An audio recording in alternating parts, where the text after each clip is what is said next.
Soy Roberto Velasco. Tengo 70 años y soy ingeniero jubilado. Mi hijo Mateo y su esposa Patricia encontraron recientemente la casa de sus sueños, una mansión de $600,000. Luego, me entregaron la solicitud de hipoteca con mi nombre ya escrito en ella. «Has ahorrado lo suficiente, Roberto», dijo Patricia. «Es hora de ayudar a tu familia». Miré a mi único hijo, el niño que crié, y dije que no. Me demandaron. Me demandaron por los $600,000 completos, alegando que yo era mentalmente incompetente y un peligro para mí mismo. Pero cuando llegamos a la corte, la jueza miró más allá de sus mentiras. Me miró directamente a mí e hizo una pregunta simple que desmoronó todo su mundo. Antes de contarles cuál fue esa pregunta y qué sucedió después, me encantaría saber desde dónde me están viendo esta noche. Déjenmelo saber en los comentarios. Y por favor, denle me gusta. Y suscríbanse si creen que la familia debería tratarse de respeto, no solo de lo que pueden obtener. El resorte en la canasta del filtro de mi cafetera finalmente se había rendido. Era una máquina vieja, un caballito de batalla confiable que Elena, mi difunta esposa, solía maldecir cada mañana. Pero hacía un café bueno y fuerte.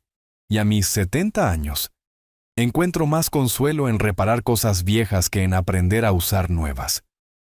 Estaba torciendo un trozo de alambre calibre 18 para hacer una bobina improvisada cuando la puerta trasera se abrió de golpe. Sin tocar.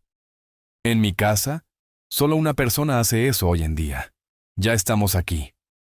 La voz de Patricia era aguda y demasiado fuerte para un martes por la mañana. Entró barriendo en mi pequeña cocina, toda perfume y colores brillantes, seguida por mi hijo, Mateo. Sostenía una botella de vino, con un nombre francés elegante que yo no podía pronunciar, envuelta en un lazo dorado. «Un pequeño detalle para ti, Roberto», dijo ella alegremente, poniéndola sobre mi encimera de formica. Me quedé mirando la botella. $80 fácil. «Sabes que no bebo, Patricia. Oh, qué tonta soy». Se rió con un sonido alto y quebradizo que siempre me ponía los pelos de punta. Olvidé que Elena era la que tomaba vino, ¿verdad? Bueno, puedes guardarla para las visitas. Visitas, como si yo tuviera alguna. Desde que Elena falleció hace 5 años, esta casa había estado en silencio. Patricia lo sabía. Esto no era un regalo, era una demostración de poder, un recordatorio de que ella no me conocía y no le importaba hacerlo. Era una forma de decir, la reina vieja ha muerto, yo soy la nueva. Mateo, mi hijo, de 42 años, pero que aparentaba 50, finalmente habló. Siempre se veía estresado, como un hombre ahogándose lentamente, y sus ojos se movían inquietos por la cocina. «¿Cómo está la cafetera, papá?» «Sobrevivirá», gruñí, concentrándome en el alambre. No quería mirarlos. Sus visitas nunca eran solo visitas, eran campañas. «Eso es bueno», intervino Patricia moviéndose entre mi banco de trabajo y yo, bloqueando físicamente mi vista, «porque tenemos noticias increíbles, noticias que cambian la vida». Dejé mis pinzas. Conocía este tono. Que cambian la vida en el idioma de Patricia significaba costoso. Increíble significaba que quería algo. «La encontramos, Roberto», dijo con los ojos muy abiertos con una falsa alegría teatral. «La casa perfecta». Esperé. Soy ingeniero de profesión. No saco conclusiones precipitadas. Espero los datos. He pasado mi vida analizando puntos de tensión, uniones débiles y diseños defectuosos. Y mi nuera, Patricia, era el sistema peor diseñado que jamás había encontrado. Toda fachada, sin cimientos. «Está en la colina de las afueras», dijo entusiasmada, sacando su teléfono para mostrarme fotos. 4 habitaciones, garaje para 3 autos. Incluso hay una pequeña casa de huéspedes en la parte de atrás. Es muy nosotros. «Suena caro», dije, limpiándome la grasa de las manos en un trapo. «Es una inversión, papá». Mateo me corrigió rápidamente, dando un paso adelante. «Es de lo que siempre hemos hablado. Un lugar para los nietos». Eventualmente. Los miré. Casados 10 años, sin nietos. Solo mucha charla sobre construir su imagen y vivir su mejor vida. Su mejor vida siempre parecía estar financiada por tarjetas de crédito en las que sospechaba que se estaban ahogando. Bueno, hijo, felicidades. Me volví hacia mi cafetera.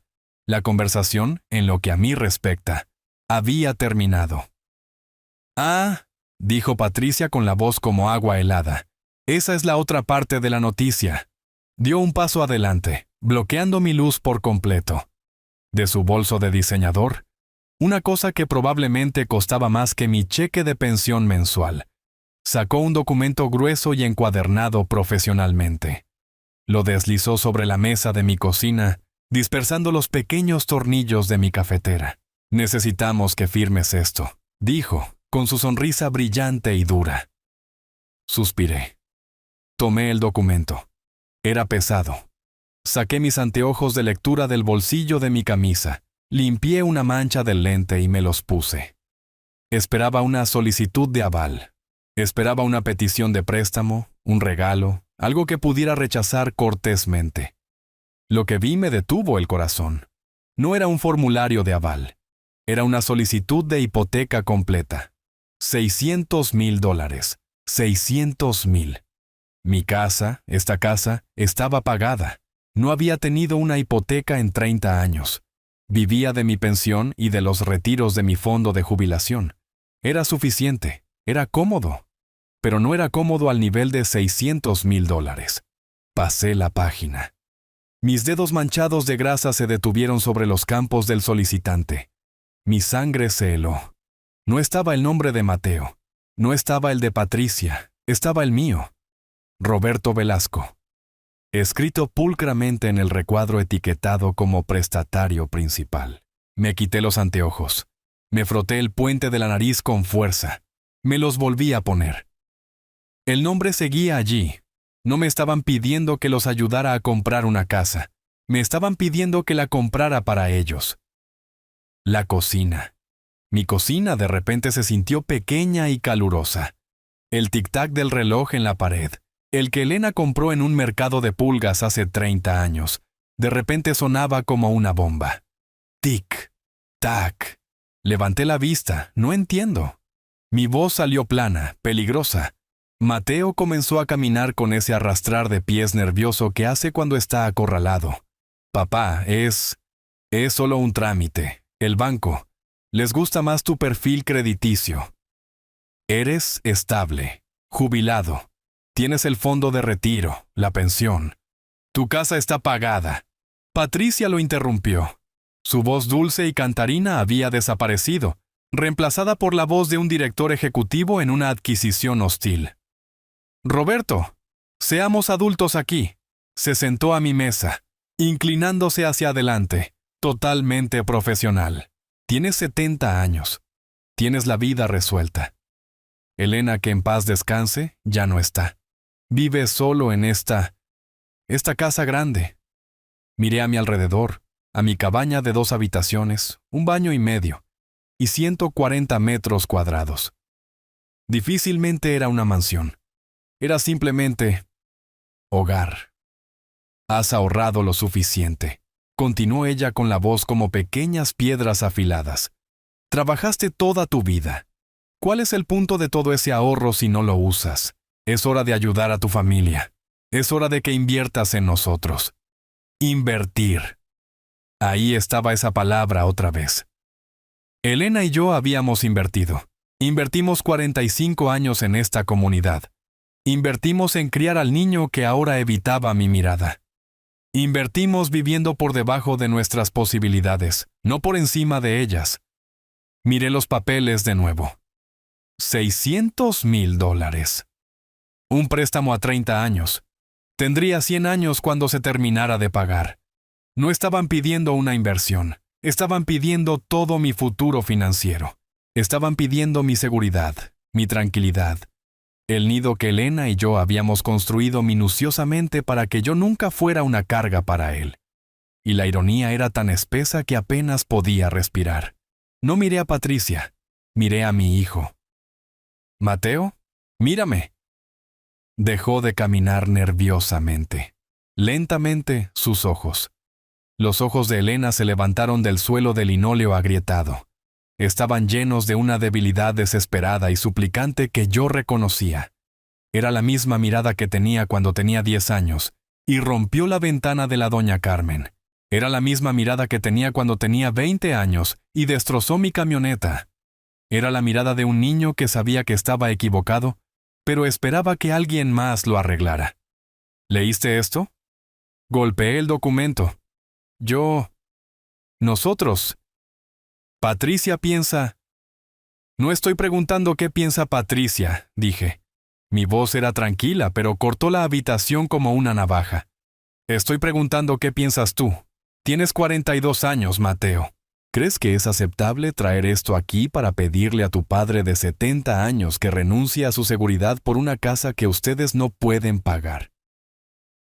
No es así, papá, protestó, pero su voz era débil. Ella simplemente realmente quiere esta casa. No sabes lo importante que es esto para ella. Y ahí estaba. La terrible verdad final. Mi hijo se había ido. El niño que crié, el hombre que pensé que conocía, había sido reemplazado por esta marioneta. Estaba priorizando los deseos de su esposa sobre la vida de su padre. Estaba dispuesto a sacrificarme, a su padre de 70 años, en el altar de la ambición de su esposa. Doblé el documento cuidadosamente por la mitad. El sonido fue nítido, final, como el mazo de un juez. Lo deslicé de vuelta a través de la mesa. Se detuvo justo enfrente de Patricia. No. La palabra quedó suspendida en el aire. El grifo seguía goteando. Gota, gota. La cara perfectamente maquillada de Patricia pasó por 3 fases distintas en menos de 2 segundos. Primero, confusión, como si la palabra no fuera un idioma extranjero que ella no entendía. Segundo, ofensa, como si la hubiera abofeteado. Tercero, una rabia fría y dura que hizo que sus ojos parecieran trozos de hielo. ¿Qué? Susurró con la voz tensa. Dije, enuncié cada sílaba. ¿No? Mateo parecía que iba a vomitar. Papá, por favor, no puedes simplemente decir que no. Nosotros ya dimos un depósito. Le dijimos al agente inmobiliario que estabas de acuerdo. Un depósito. ¿Con qué dinero? Mi dinero. El dinero que sospechaba que me habían estado sacando sutilmente durante años. Entonces será mejor que llames a ese agente inmobiliario, dije, dándoles la espalda. Caminé hacia el fregadero. Será mejor que lo llames y le digas que mentiste. Si Patricia quiere esa casa, dije. Mi voz amortiguada por el sonido del agua corriente mientras enjuagaba mi taza de... Soy Roberto Velasco. Tengo 70 años y soy ingeniero jubilado. Mi hijo Mateo y su esposa Patricia encontraron recientemente la casa de sus sueños, una mansión de $600,000. Luego, me entregaron la solicitud de hipoteca con mi nombre ya escrito en ella. Has ahorrado lo suficiente, Roberto, dijo Patricia. Es hora de ayudar a tu familia. Miré a mi único hijo, el niño que crié, y dije que no. Me demandaron. Me demandaron por los $600,000 completos, alegando que yo era mentalmente incompetente y un peligro para mí mismo. Pero cuando llegamos a la corte, la jueza miró más allá de sus mentiras. Me miró directamente a mí e hizo una pregunta simple que desmoronó todo su mundo. Antes de contarles cuál fue esa pregunta y qué sucedió después, me encantaría saber desde dónde me están viendo esta noche. Déjenmelo saber en los comentarios. Y por favor, denle me gusta. Y suscríbanse si creen que la familia debería tratarse de respeto, no solo de lo que pueden obtener. El resorte en la canasta del filtro de mi cafetera finalmente se había rendido.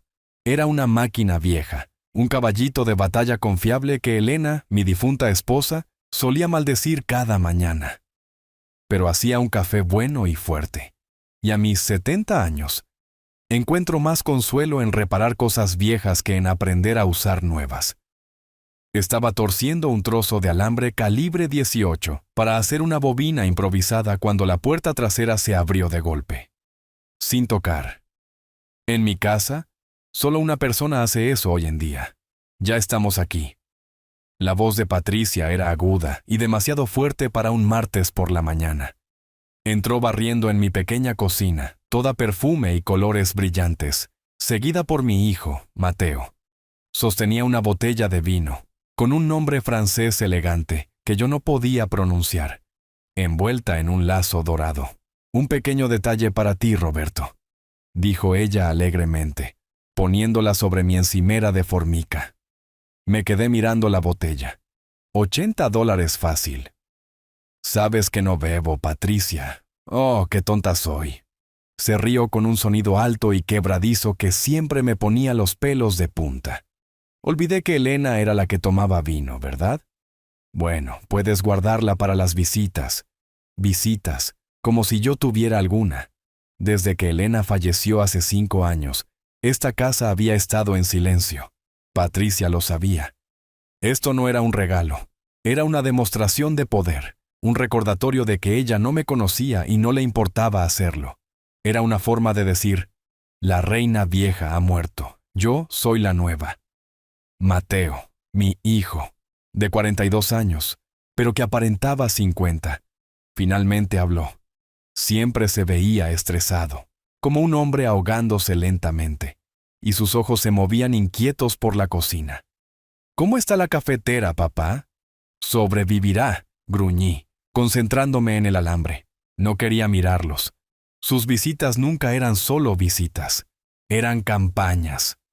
Eso es bueno, intervino Patricia moviéndose entre mi banco de trabajo y yo, bloqueando físicamente mi vista, porque tenemos noticias increíbles, noticias que cambian la vida. Dejé mis pinzas. Conocía este tono. Que cambian la vida en el idioma de Patricia significaba costoso, increíble, significaba que quería algo. La encontramos, Roberto, dijo con los ojos muy abiertos con una falsa alegría teatral. La casa perfecta. Esperé. Soy ingeniero de profesión. No saco conclusiones precipitadas. Espero los datos. He pasado mi vida analizando puntos de tensión, uniones débiles y diseños defectuosos. Y mi nuera, Patricia, era el sistema peor diseñado que jamás había encontrado.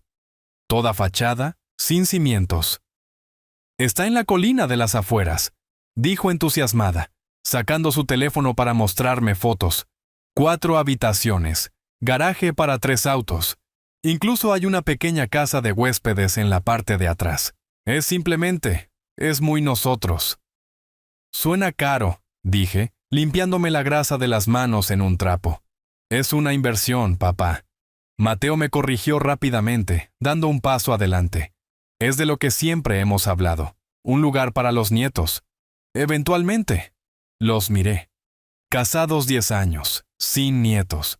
Solo mucha charla sobre construir su imagen y vivir su mejor vida. Su mejor vida siempre parecía estar financiada por tarjetas de crédito en las que sospechaba que se estaban ahogando. Bueno, hijo, felicidades. Me volví hacia mi cafetera. La conversación, en lo que a mí respecta, había terminado. Ah, dijo Patricia con la voz como agua helada. Esa es la otra parte de la noticia. Dio un paso adelante, bloqueando mi luz por completo. De su bolso de diseñador, una cosa que probablemente costaba más que mi cheque de pensión mensual. Sacó un documento grueso y encuadernado profesionalmente. Lo deslizó sobre la mesa de mi cocina, dispersando los pequeños tornillos de mi cafetera. Necesitamos que firmes esto, dijo, con su sonrisa brillante y dura.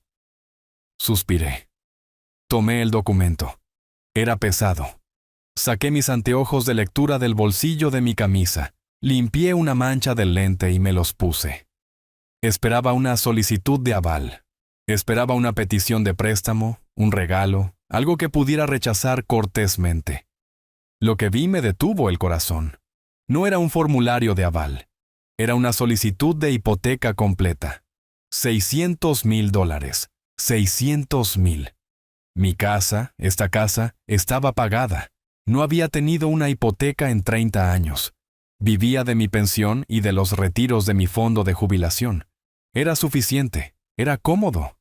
pero no era cómodo al nivel de $600,000. Pasé la página. Mis dedos manchados de grasa se detuvieron sobre los campos del solicitante. Mi sangre se heló. No estaba el nombre de Mateo. No estaba el de Patricia. Estaba el mío. Roberto Velasco. Escrito pulcramente en el recuadro etiquetado como prestatario principal. Me quité los anteojos. Me froté el puente de la nariz con fuerza. Me los volví a poner. El nombre seguía allí. No me estaban pidiendo que los ayudara a comprar una casa. Me estaban pidiendo que la comprara para ellos. La cocina. Mi cocina de repente se sintió pequeña y calurosa. El tic-tac del reloj en la pared, el que Elena compró en un mercado de pulgas hace 30 años, de repente sonaba como una bomba. Tic, tac. Levanté la vista, no entiendo. Mi voz salió plana, peligrosa. Mateo comenzó a caminar con ese arrastrar de pies nervioso que hace cuando está acorralado. Papá, es solo un trámite. El banco. Les gusta más tu perfil crediticio. Eres estable, jubilado. Tienes el fondo de retiro, la pensión. Tu casa está pagada. Patricia lo interrumpió. Su voz dulce y cantarina había desaparecido, reemplazada por la voz de un director ejecutivo en una adquisición hostil. Roberto, seamos adultos aquí. Se sentó a mi mesa, inclinándose hacia adelante, totalmente profesional. Tienes 70 años. Tienes la vida resuelta. Elena, que en paz descanse, ya no está. Vive solo en esta casa grande. Miré a mi alrededor, a mi cabaña de 2 habitaciones, un baño y medio, y 140 metros cuadrados. Difícilmente era una mansión. Era simplemente hogar. Has ahorrado lo suficiente, continuó ella con la voz como pequeñas piedras afiladas. Trabajaste toda tu vida.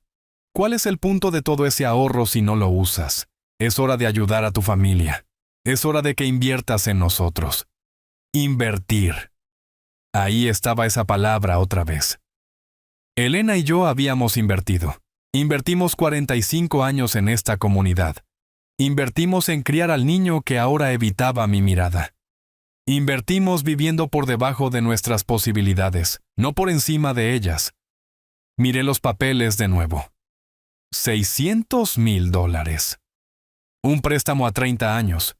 Tendría 100 años cuando se terminara de pagar. No estaban pidiendo una inversión. Estaban pidiendo todo mi futuro financiero. Estaban pidiendo mi seguridad, mi tranquilidad. El nido que Elena y yo habíamos construido minuciosamente para que yo nunca fuera una carga para él. Y la ironía era tan espesa que apenas podía respirar. No miré a Patricia, miré a mi hijo. «Mateo, mírame». Dejó de caminar nerviosamente. Lentamente, sus ojos. Los ojos de Elena se levantaron del suelo de linóleo agrietado. Estaban llenos de una debilidad desesperada y suplicante que yo reconocía. Era la misma mirada que tenía cuando tenía 10 años, y rompió la ventana de la doña Carmen. Era la misma mirada que tenía cuando tenía 20 años, y destrozó mi camioneta. Era la mirada de un niño que sabía que estaba equivocado, pero esperaba que alguien más lo arreglara. ¿Leíste esto?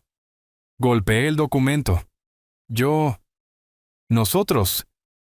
Patricia piensa... No estoy preguntando qué piensa Patricia, dije. Mi voz era tranquila, pero cortó la habitación como una navaja. Estoy preguntando qué piensas tú. Tienes 42 años, Mateo.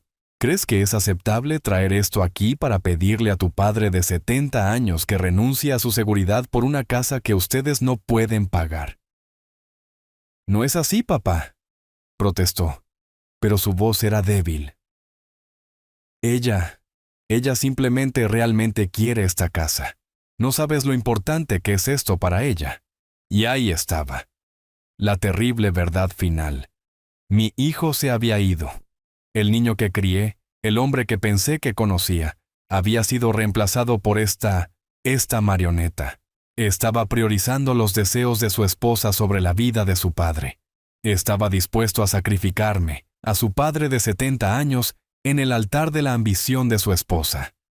Doblé el documento cuidadosamente por la mitad. El sonido fue nítido, final, como el mazo de un juez. Lo deslicé de vuelta a través de la mesa. Se detuvo justo enfrente de Patricia. No. La palabra quedó suspendida en el aire. El grifo seguía goteando. Gota, gota. La cara perfectamente maquillada de Patricia pasó por 3 fases distintas en menos de 2 segundos. Primero, confusión, como si la palabra no fuera un idioma extranjero que ella no entendía. Segundo, ofensa, como si la hubiera abofeteado. Tercero, una rabia fría y dura que hizo que sus ojos parecieran trozos de hielo. ¿Qué? Susurró con la voz tensa. Dije, enuncié cada sílaba. No. Mateo parecía que iba a vomitar. Papá, por favor, no puedes simplemente decir que no. Nosotros ya dimos un depósito. Le dijimos al agente inmobiliario que estabas de acuerdo. Un depósito.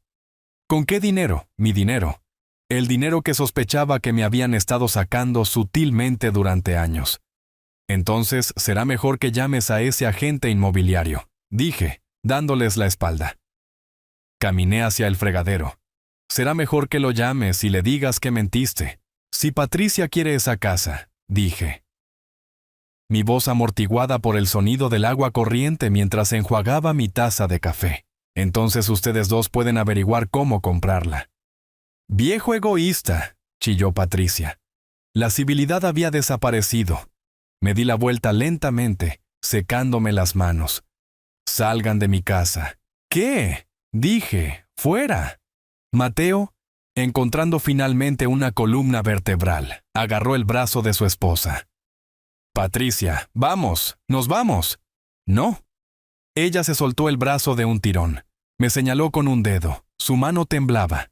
Simplemente estás sentado sobre todo ese dinero que dejó Elena. Estás dejando que se pudra. Somos tu familia. Una familia no le pide a su padre que firme su sentencia de muerte financiera, dije, caminando hacia ellos. Patricia arrebató los papeles de la hipoteca de la mesa. Te arrepentirás de esto, Roberto. Te prometo que esto no ha terminado. Estoy seguro de que no, dije, manteniendo la puerta trasera abierta para ellos. Salieron furiosos. La puerta mosquitera se cerró de golpe detrás de ellos. El marco vibrando en protesta. Escuché el motor de su auto rugir cobrando vida, las llantas girando sobre la grava de mi entrada mientras salían a toda velocidad. Me quedé allí escuchando hasta que el sonido se desvaneció. Volví a la encimera. La botella de vino de $80 todavía estaba allí. La tomé, caminé hacia el porche trasero, la descorché y vertí hasta la última gota sobre los rosales moribundos de Elena. Me senté en el viejo columpio del porche. Mis manos temblaban, no de miedo, de adrenalina. Patricia tenía razón en una cosa. Esto no había terminado, era solo el comienzo. Me quedé en ese porche trasero durante mucho tiempo. Me quedé allí mucho después de que su auto chirriara al salir de mi entrada, dejando una marca negra en la grava y una nube de polvo en el aire. Escuché el motor desvanecerse, llevándose consigo el último pedazo de la paz de mi familia. Miré la botella de vino de $80 que Patricia había dejado en mi encimera. La levanté, caminé de regreso afuera y vertí hasta la última gota sobre el parche de malas hierbas junto a los escalones del porche. Los siguientes 2 días fueron tranquilos, demasiado tranquilos. El silencio en la casa era pesado, sofocante.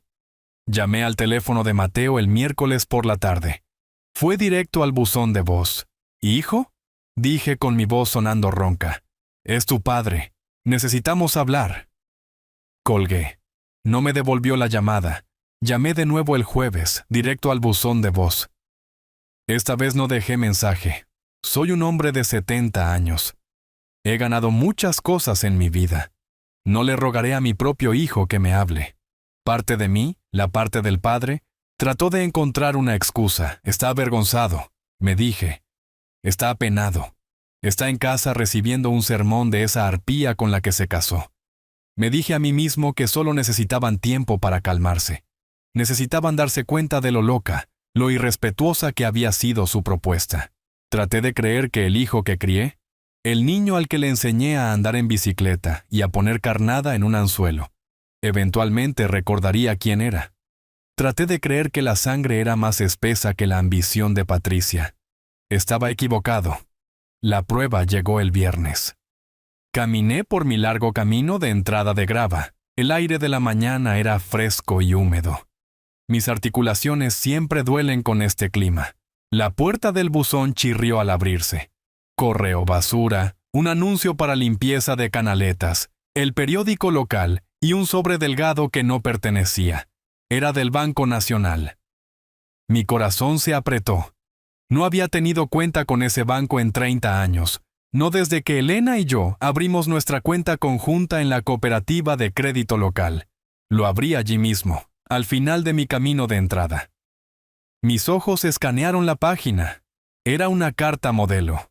Fría, impersonal, corporativa. Estimado Roberto Velasco. Lamentamos informarle que no podemos aprobar su solicitud en este momento. Solicitud. Yo no había solicitado nada. Leí más abajo. Su reciente solicitud para una línea de crédito con garantía hipotecaria de $20,000. Mi mano comenzó a temblar. $20,000. Ha sido rechazada debido a actividad sospechosa reciente en su perfil crediticio y verificación de ingresos insuficiente. Leí la carta de nuevo. Y otra vez. Una línea de crédito. Contra mi casa. La casa que pagué en 1997. La casa que acababan de intentar que les comprara. No era una coincidencia. Esto no fue un error. Este era el plan B. Ese periodo de calma que había imaginado. No se estaban calmando, se estaban rearmando. La rabia del martes, la ira fría y analítica que sentí cuando vi mi nombre en esa hipoteca, regresó inundándome 10 veces más fuerte. Esto no era solo presión, esto no era solo una petición irrespetuosa, esto era fraude, esto era robo. No solo habían salido furiosos de mi cocina derrotados, habían ido directamente a casa. Se conectaron a una computadora e intentaron robarme. Intentaron apalancar el capital de mi casa a mis espaldas para obtener el dinero que querían. Y la única razón por la que falló fue porque yo era un anciano viviendo con una pensión fija. Verificación de ingresos insuficiente. Habían intentado obtener el préstamo usando mi identidad, pero sin mi información financiera real. Arrugué la carta en mi puño. El silencio de los últimos 3 días no había sido vergüenza. Había sido cálculo. Me quedé allí junto a mi buzón, con el camino vacío extendiéndose frente a mí. Finalmente entendí. No estaba tratando con un hijo mimado y su esposa codiciosa. Estaba tratando con criminales. Y ya habían hecho su siguiente movimiento. Era hora de que yo hiciera el mío. Me di la vuelta, marché de regreso por el camino de entrada, y fui directo a mi teléfono. No iba a llamar a Mateo, iba a llamar al departamento de fraudes de mi banco, e iba a averiguar exactamente qué habían hecho. Ni siquiera entré a la casa. Me quedé allí mismo en el camino de grava, el aire húmedo enfriando mis manos, y marqué el número 1-800, en la carta con un pulgar que temblaba no por el frío, sino por una rabia fría y dura.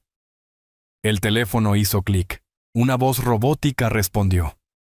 Gracias por llamar al Departamento de Protección contra Fraudes del Banco Nacional. Odio estos menús automatizados. Están diseñados para hacerte rendir. Marqué 01 y otra vez hasta que un humano finalmente contestó. Departamento de Fraudes. Habla Susana.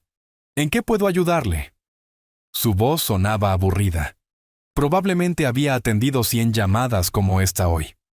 Mi nombre es Roberto Velasco. Dije con mi voz firme, engañosamente firme. Tengo en mi mano una carta de rechazo para una línea de crédito de $20,000 que nunca solicité. Oh, lamento mucho escuchar eso, señor. Su voz cambió a un guión profesional. Eso debe ser muy molesto. Permítame buscar su archivo. ¿Puede por favor confirmar su número de seguro social?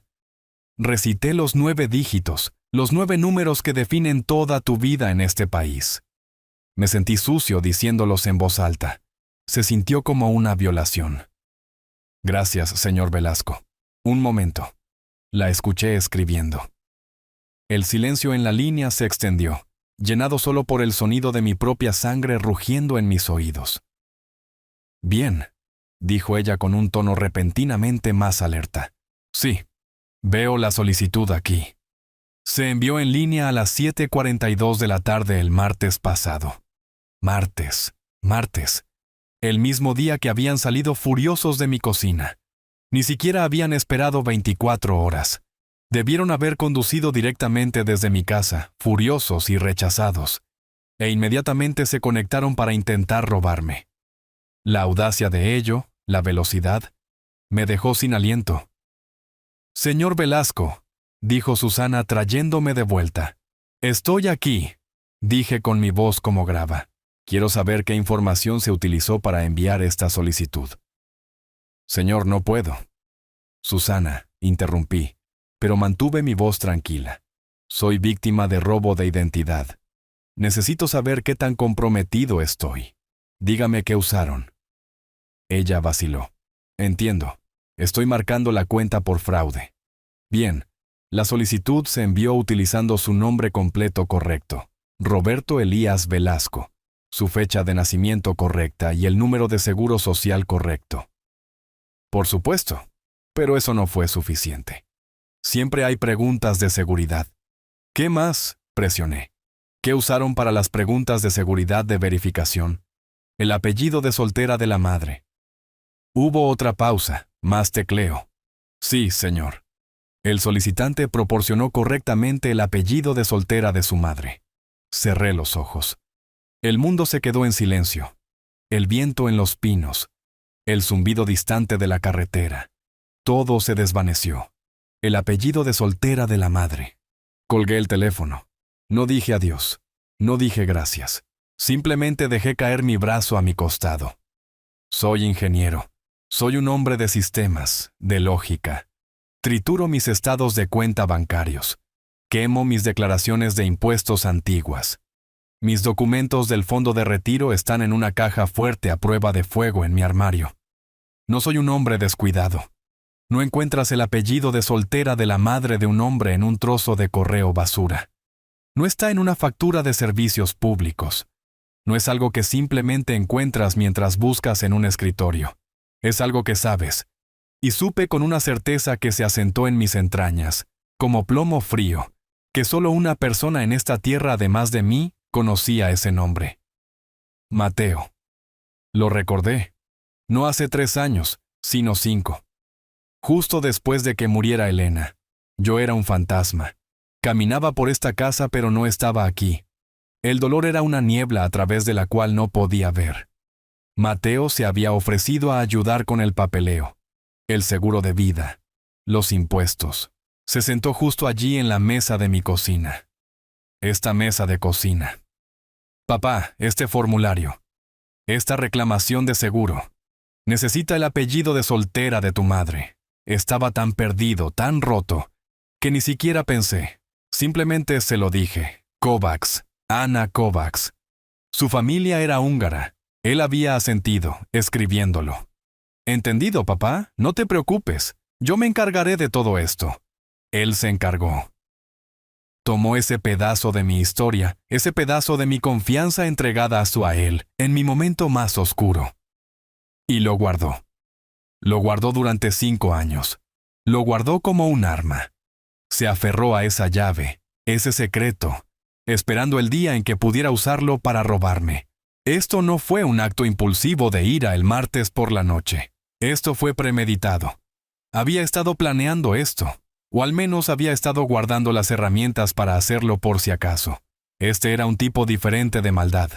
Mi hijo, el niño que crié, era un extraño frío y calculador que había estado esperando su oportunidad. Miré mi casa, mi hogar. De repente no se sentía segura.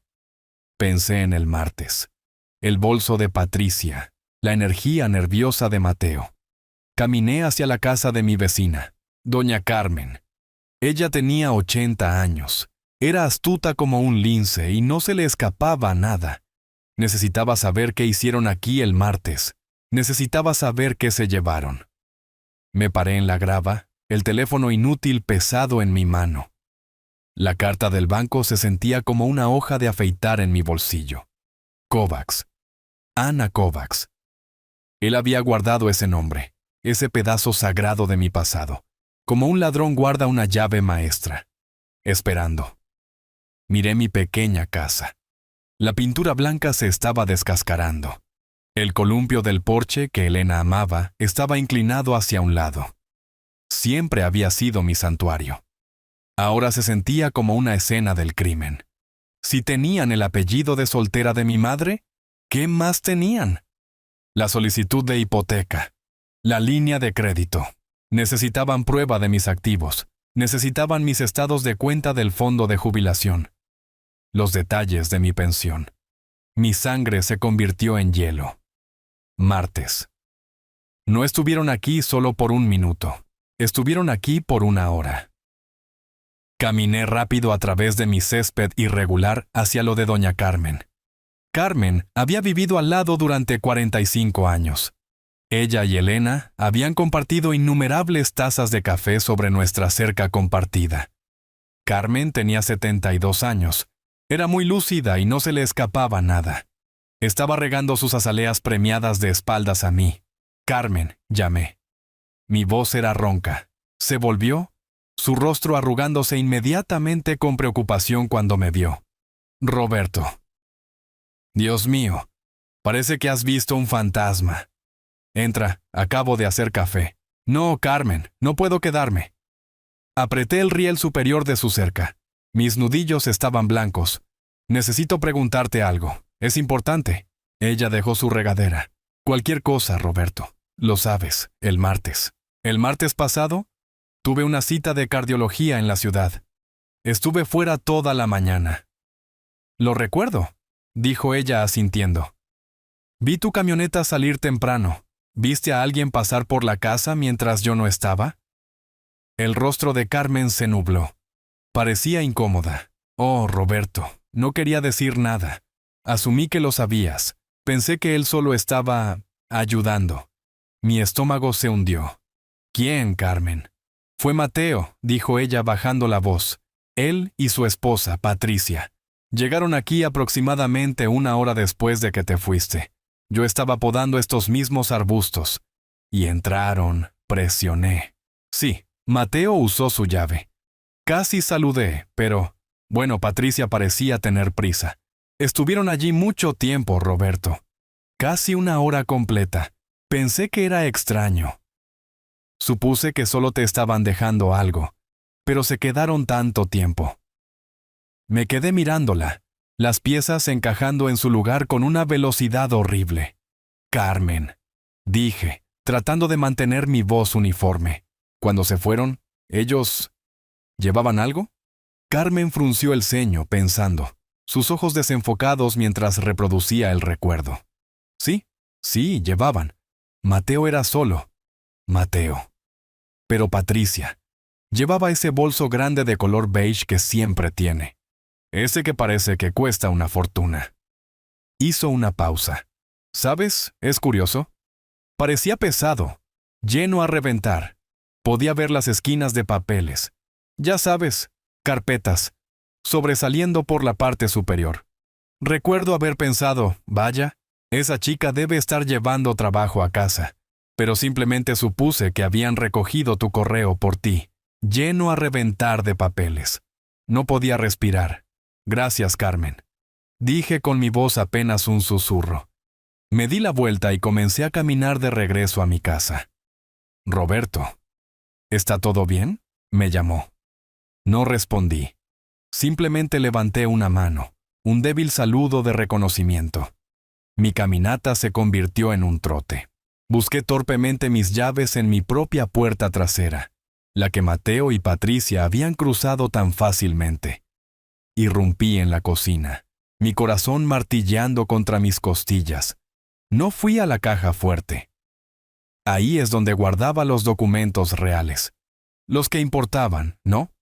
Fui al único lugar que un hijo debería respetar, el único lugar que un hijo nunca, jamás debería violar. Fui a mi despacho. Era más un rincón, en realidad. una pequeña habitación fuera de la sala de estar donde Elena guardaba su máquina de coser y yo guardaba mi viejo escritorio de tapa enrollable. Aquí era donde pagaba mis cuentas. Aquí era donde guardaba mi vida cotidiana. Abrí el cajón inferior de mi archivador de metal. No chirrió. Estaba bien aceitado. Soy ingeniero.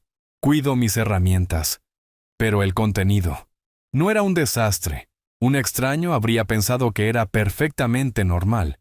Pero yo sabía. Los archivos estaban fuera de orden. Soy un hombre de sistemas. Mis archivos son alfabéticos. Seguro de auto. Estados de cuenta bancarios. Escritura de la casa, médico, pensión. Pensión estaba archivada detrás de impuestos. Estados de cuenta bancarios estaba metido frente a auto. Habían estado aquí. Habían estado en este cajón. Saqué las carpetas una por una, mis manos temblando tanto que las dejé caer al suelo. La carpeta de la pensión. Vacía. La carpeta de los estados de cuenta del fondo de retiro. Vacía. La carpeta de declaraciones de impuestos. Se habían llevado los últimos 5 años. Me hundí en mi vieja silla de escritorio de madera. Gimió bajo mi peso. No solo intentaron robar mi identidad, la habían robado. Habían entrado en mi casa, mi espacio sagrado, y habían rebuscado en mi vida. Se habían llevado la prueba de mis activos. Estaban construyendo un caso. La solicitud de hipoteca no era el plan A. La línea de crédito fraudulenta no era el plan B. Eran un ataque coordinado. Estaban tratando de averiguar exactamente cuánto tenía, dónde estaba y cómo podían ponerle las manos encima. La casa de $600,000. Eso era solo lo que pensaban que podían conseguir. Ahora armados con mis estados de cuenta del fondo de retiro, los detalles de mi pensión. Regresarían por el resto. Miré el teléfono en mi escritorio. El viejo teléfono rotatorio beige del que Elena se había negado a deshacerse. Me sentí tan solo. Tan total y completamente solo. Esto era más grande que yo. Esto no era una disputa familiar. Esto no era un hijo mimado. Esto era una conspiración. Levanté el auricular. Mis dedos manchados de grasa y temblando de rabia, buscaron torpemente los números. No podía llamar a la policía. Aún no. No a mi propio hijo. Pero sabía a quién llamar. El único hombre en el que Elena había confiado tanto como confiaba en mí. El único otro hombre en la tierra que sabía la verdad. Bufete de abogados Torres. Respondió una voz nítida. Póngame con Torres, dije con mi voz quebrándose. Dígale que es Roberto Velasco, dígale. Dígale que está sucediendo. No me molesté en cambiarme de ropa. Todavía tenía grasa bajo mis uñas por la reparación de la cafetera de esa mañana. Parecía que había pasado una vida entera. Agarré mis llaves, pasé junto a mi archivador saqueado y no miré atrás. El motor de mi camioneta Ford de 1998 arrancó con un gemido familiar y reconfortante. Era una camioneta vieja, confiable, honesta. Tenía abolladuras y rasguños, y cada uno tenía una historia. Era una camioneta que nunca me había mentido. Entré en la carretera de 2 carriles dirigiéndome hacia el este, hacia la ciudad. El viaje de 90 minutos solía ser algo que disfrutaba. Escuchaba la estación de clásicos, veía los pinos borrosos al pasar, y pensaba en lo que Elena querría para cenar. Hoy no había música, solo el zumbido del motor y el rugido ensordecedor de mis propios pensamientos. $50 millones. Y mi hijo estaba tratando de robar unos pocos miles de mi fondo de retiro. Apreté el volante, mis nudillos blancos. Pensé en Mateo de niño. Recordé su 10º cumpleaños. Quería el nuevo Nintendo. Todos sus amigos tenían uno. No se lo compramos. En cambio, lo llevé al taller y pasamos un mes construyendo un cochecito de carreras de madera. Lloró al principio. Pero cuando ese auto ganó el primer lugar, la mirada en su rostro no fue la alegría de recibir algo. Fue el orgullo de construir algo. Eso es lo que Elena y yo queríamos para él. Queríamos que sintiera eso. Queríamos que se parara sobre sus propios pies. Siempre estuvimos de acuerdo. Elena y yo hablamos de ello innumerables noches. Vimos lo que el dinero les hacía a otras familias. Vimos a nuestros amigos los Martínez, cuyo hijo entraba y salía de rehabilitación, todo financiado por su fondo fiduciario. Vimos a los López, cuya hija no había trabajado un día en su vida y trataba a sus padres como sirvientes. No podemos dejar que eso le pase a Mateo, Roberto. Elena había dicho con su voz firme mientras nos sentábamos a la mesa de la cocina, firmando los documentos finales del fideicomiso hace todos esos años. Tiene que ser su propio hombre. Este dinero no puede ser un regalo. Tiene que ser una responsabilidad, o será una maldición. Así que guardamos el secreto. Vivimos con mi salario de ingeniero. Ahorramos. Compramos esta casa. Condujimos esta camioneta. Vivimos una vida buena y sencilla. Y todo el tiempo esa otra vida, la vida de $50 millones, simplemente estaba allí sentada, esperando. Ahora, mientras el horizonte de la ciudad empujaba contra el cielo gris, sentí un nudo frío de duda. Nos habíamos equivocado al tratar de protegerlo. Simplemente lo hicimos tener hambre. Al mantenerlo alejado de la verdad, ¿creamos accidentalmente este resentimiento? Miraba a su sencillo padre jubilado y no sentía nada más que desprecio. Pensaba que yo era solo un anciano tonto acumulando un pequeño nido, cuando todo este tiempo estaba custodiando una fortaleza que él ni siquiera podía ver. No lo sabía. No conocía al hombre que había rebuscado en mi escritorio. No conocía al hombre que había usado la reclamación de seguro de su madre muerta para robar el apellido de soltera de mi madre. Solo sabía una cosa: era mi hijo y me había declarado la guerra. Entré en el estacionamiento del bufete de abogados de Torres. No tenía un plan, pero tenía la verdad. Y tenía un problema de $50 millones. El bufete de abogados de Torres ocupaba los 3 pisos superiores de la torre de cristal más alta de la ciudad.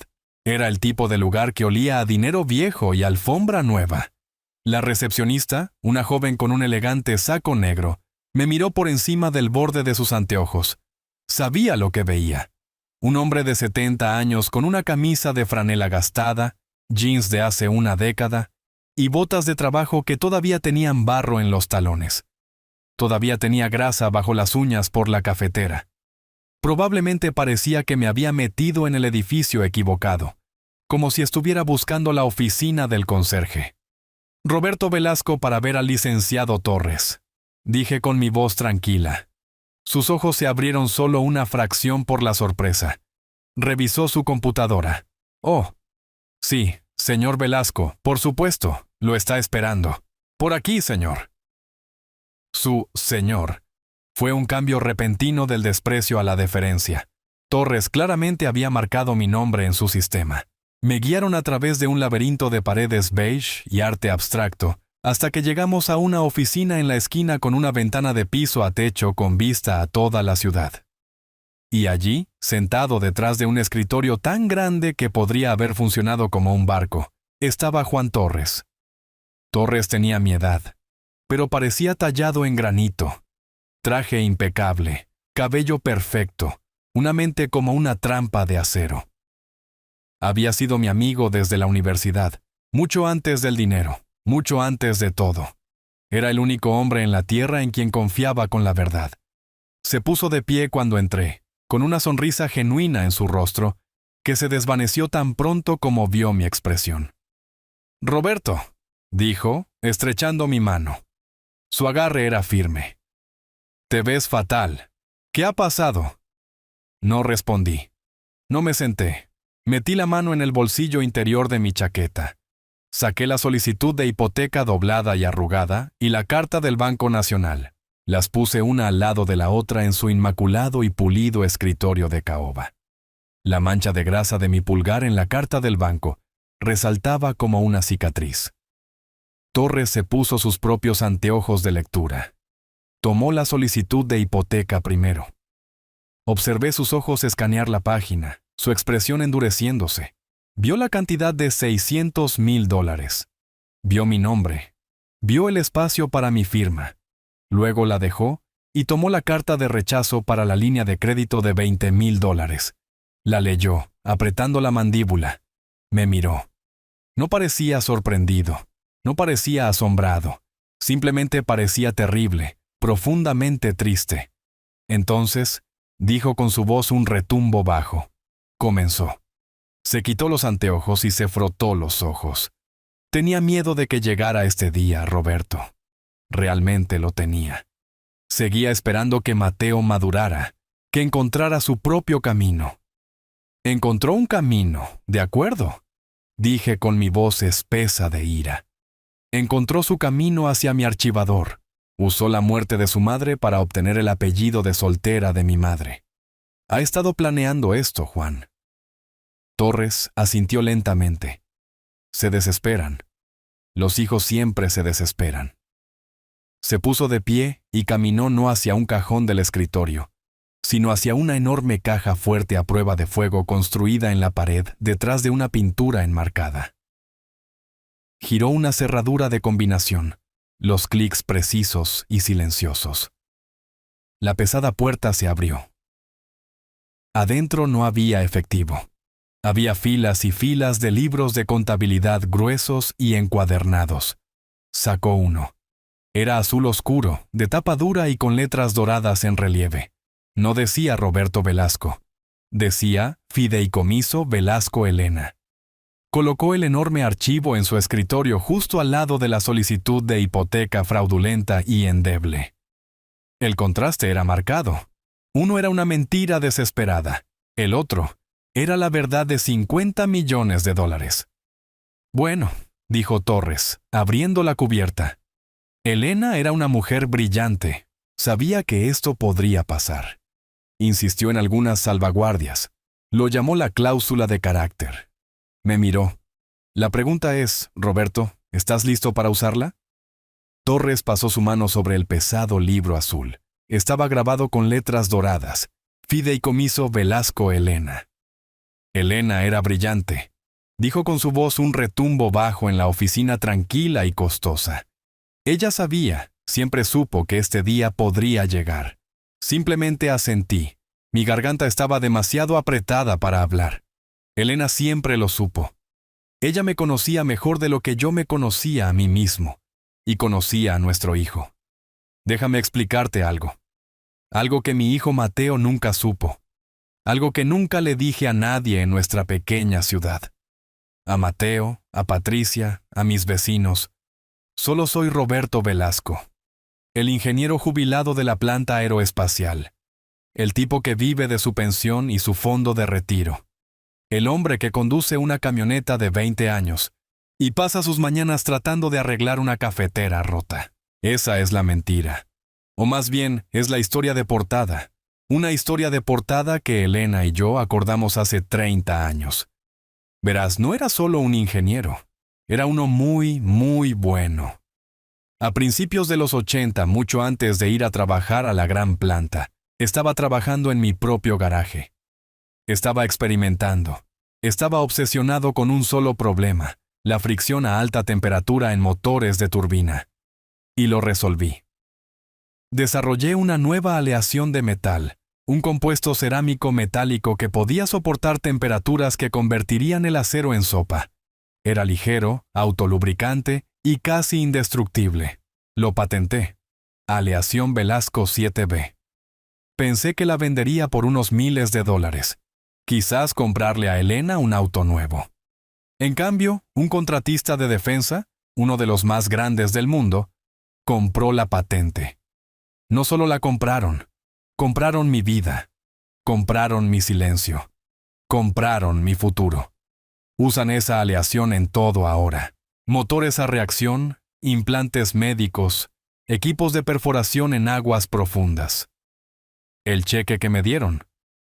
Todavía recuerdo a Elena y a mí sentados en nuestra mesa de cocina, la misma mesa en la que Mateo y Patricia se sentaron hace poco.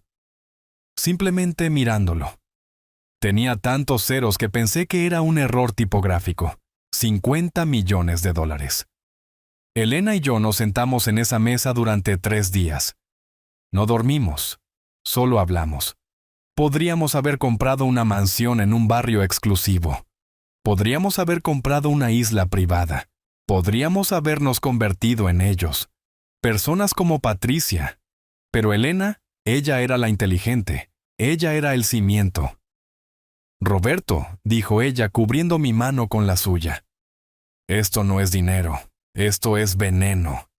Es una maldición si dejamos que lo sea. Arruinará a Mateo. Lo hará débil. No podemos dejar que lo sepa. No hasta que sea un hombre. No hasta que se haya ganado el conocimiento. Así que tomamos una decisión. Llamamos a Torres. Creamos el fideicomiso Velasco Elena.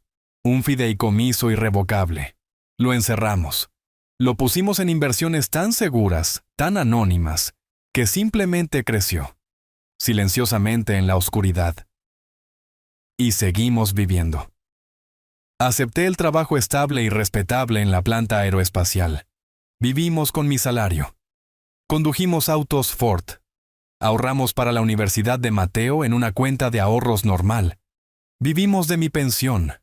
Vivimos de mi fondo de jubilación. Vivimos una vida buena y sencilla. Mateo y Patricia acababan de destrozar mi oficina. Habían robado mis estados de cuenta de pensión. Habían robado mis informes del fondo de retiro. Habían robado mis declaraciones de impuestos. Pensaron que habían encontrado mi tesoro. Estaban peleando por el cebo. Estaban tratando de robar los pocos cientos de miles de dólares que guardaba en mis cuentas señuelo, mientras la ballena de 50 millones de dólares nadaba justo debajo de sus pies. Y no tenían idea. Torres pasó una página en el pesado libro azul. Y aquí está, dijo, golpeando el papel. Sección 4, artículo B. La cláusula de carácter de Elena Velasco. Su voz era plana, profesional, leyendo el texto legal en el que Elena había insistido. Los activos de este fideicomiso están designados principalmente para el beneficio de todos y cada uno de los nietos de los creadores.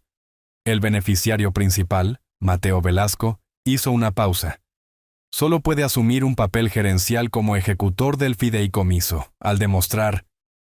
Torres dejó de leer, y me miró por encima del borde de sus costosos anteojos, demostrando el más alto estándar de responsabilidad financiera y carácter moral.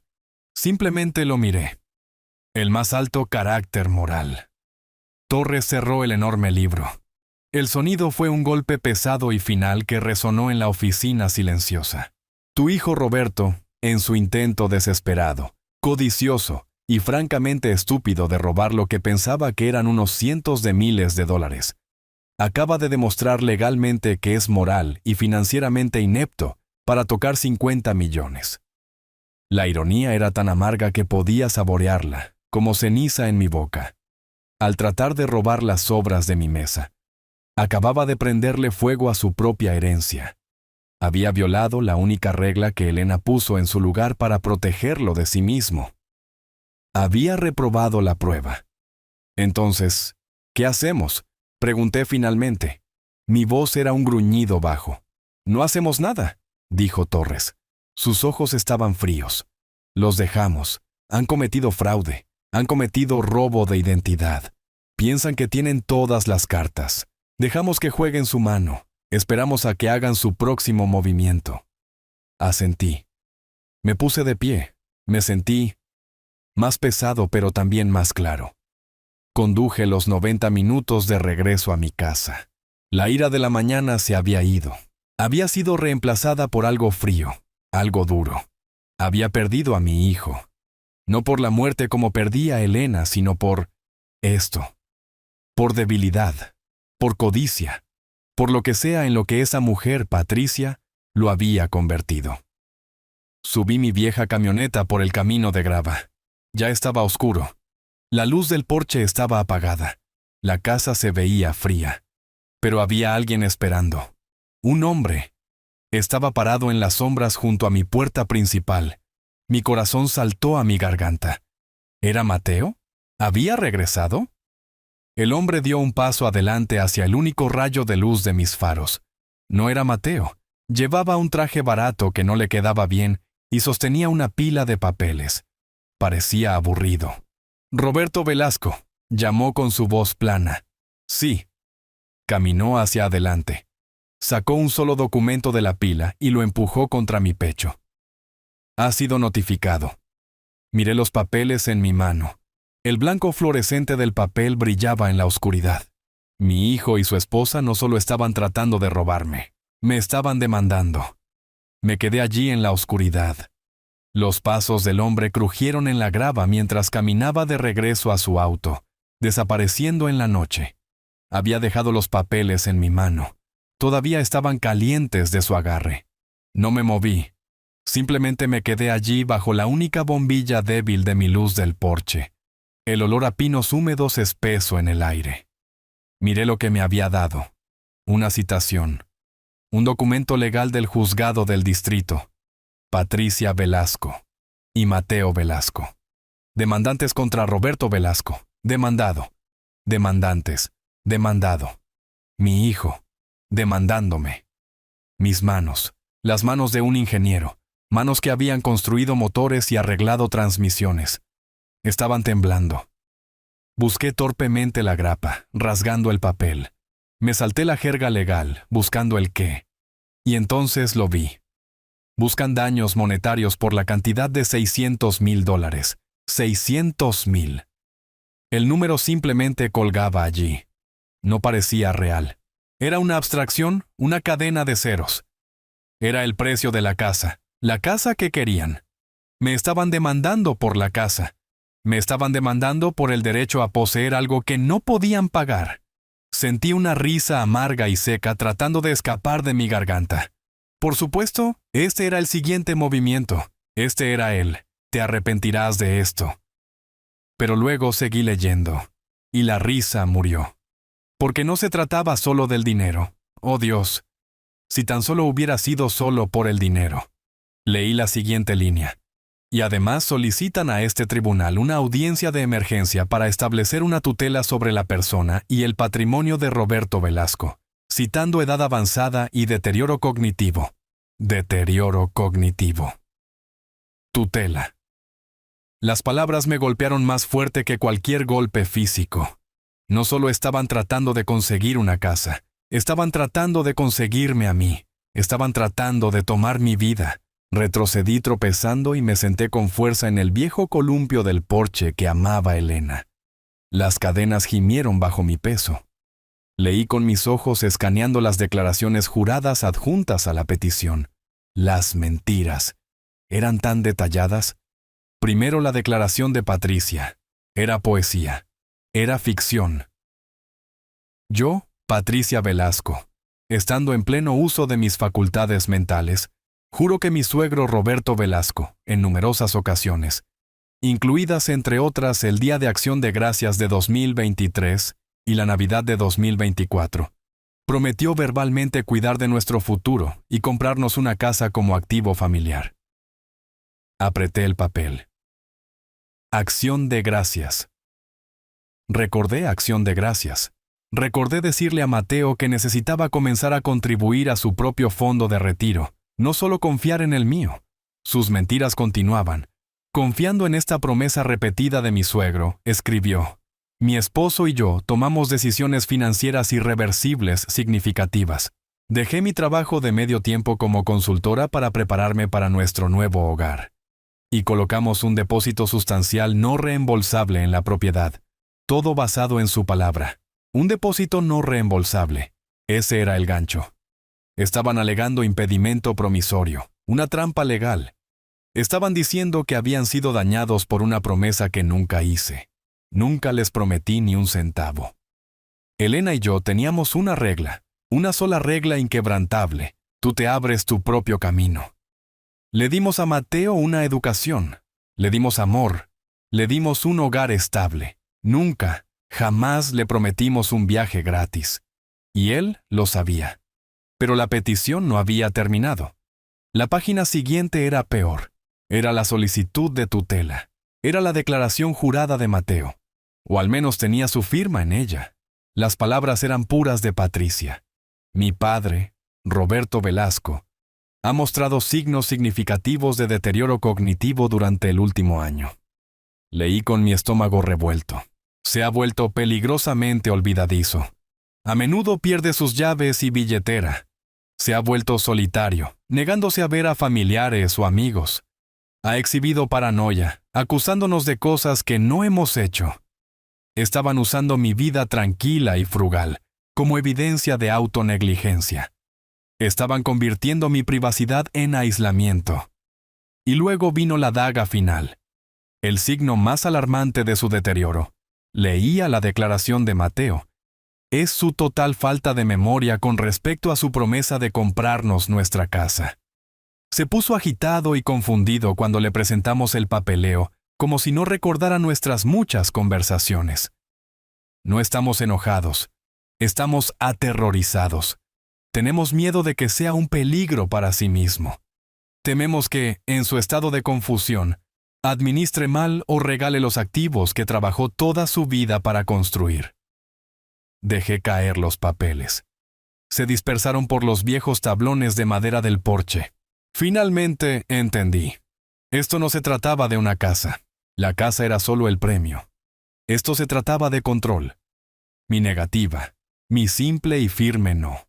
No lo estaban viendo como un límite. Lo estaban retorciendo. Lo estaban pintando como prueba de que estaba loco. Estaban construyendo una jaula legal para mí. Declararme incompetente. Tomar el control de mi patrimonio, el fondo de retiro, la pensión, la pequeña casa que pensaban que era mi único activo. Obtendrían los $600,000 y todo lo demás. Yo sería un prisionero encerrado en un asilo de ancianos, legalmente muerto mientras ellos drenaban el trabajo de mi vida. Y la belleza de su plan, el genio verdaderamente malvado de él, era que el mismo acto de yo defendiéndome, de yo enojándome, de yo diciendo que estaban conspirando contra mí, sería solo más prueba de mi paranoia. Me habían acorralado en una esquina. Me senté allí durante mucho tiempo, el aire frío de la noche filtrándose en mis huesos. El columpio del porche estaba en silencio. Pensaban que estaban tratando con un anciano olvidadizo y simple. Pensaban que me habían atrapado. Acababan de cometer el error más grande de sus vidas. Pensaban que yo era débil. Olvidaron. Soy ingeniero. No solo arreglo máquinas. Encuentro puntos débiles, analizo sistemas y los desmonto pieza por pieza.